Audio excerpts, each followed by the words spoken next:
So my favorite juice is a green juice, and it has 6 ingredients. I have kale. If you can't find kale, I use a leafy green like spinach, celery, cucumber, lemon, apple, and about a thumb size worth of ginger. The reason I like this juice so much is because, number one, it's green, so that means it's compact and filled with micronutrients. Because the green vegetables have the most bang for their buck, they're like the most condensed. And also because it tastes good, and it fits into the reboot with Joe rule, where most of the juice is coming from vegetables and only a little bit is coming from the apple.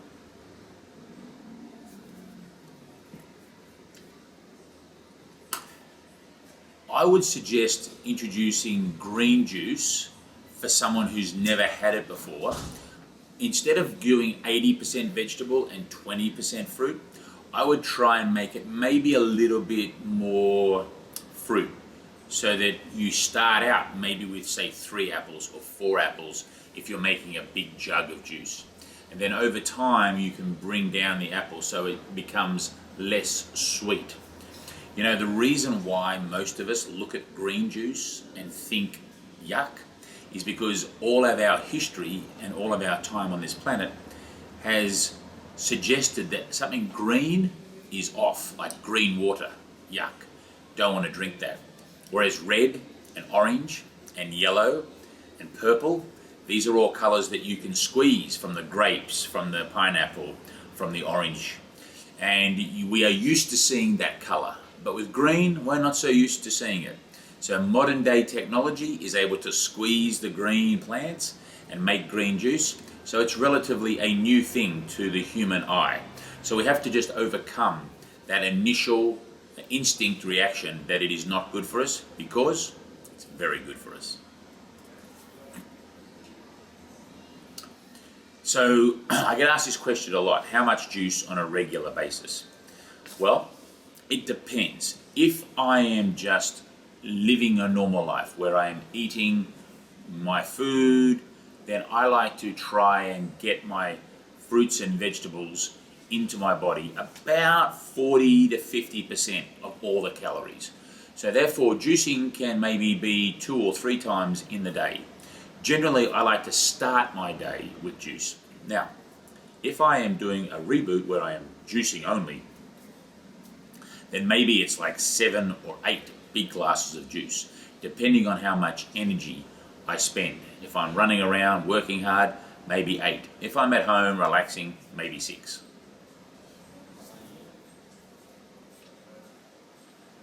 Me, a superpower? I think that it would be to be invisible. I think that would be a very good power. Just think of all the airfares that you would save. I mean, you wouldn't have to go through security, you could get on any plane, you could go anywhere, you go to any hotel, find an empty room and sleep. I mean, you'd save a lot of money if you're invisible.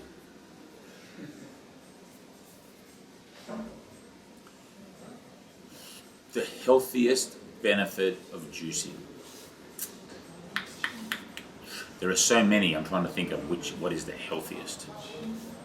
I think that the very fact that you are getting a concentrated, like condensed power of all of those vitamins and minerals and nutrients that are in the plant, and it's almost like freebasing Mother Nature.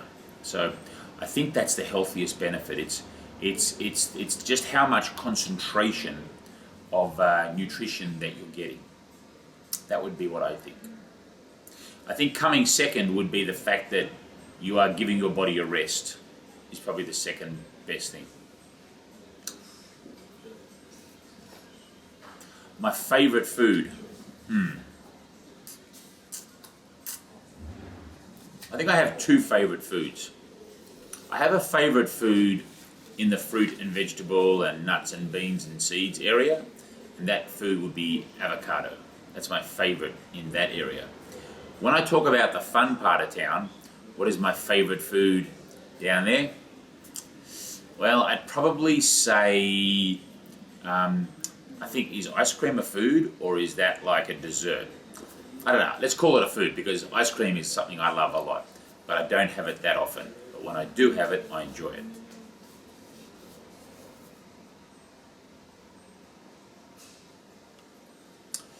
So working out or doing sport is a very important thing. I'm getting better at it, but when I'm traveling and I'm moving around, sometimes it's very difficult. Like this morning, I've been up since 6 o'clock. I'm going to bed tonight at like 11:30. I've got to be up at 6:30 in the morning. Now I'm traveling and I'm moving around. I've got to catch flights. I've got to go on long journeys in cars. I've got to be doing things. So it's very difficult when I'm on the move. So what I try to do is I try to get as much walking as possible in during the day. Like tonight, instead of going to the room, earlier I went for a walk around the block on the telephone. So I'm trying to get some activity in. When I'm at home in New York City or back in Australia, then it's much easier to get regular exercise, movement, surfing, paddling, swimming, playing golf, going to the gym. These are things that are all important. My favorite thing in the gym is the rowing machine. I like to row.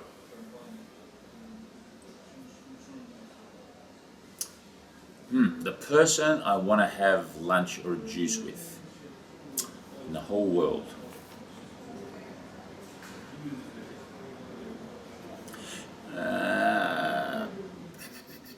Probably the Pope. I think the Pope could do with a reboot. We need to keep him around a bit longer. So I think the Pope. Yeah, I think he would look good with the green juice. And he also likes Twitter, so he'd probably post it out, which would be good.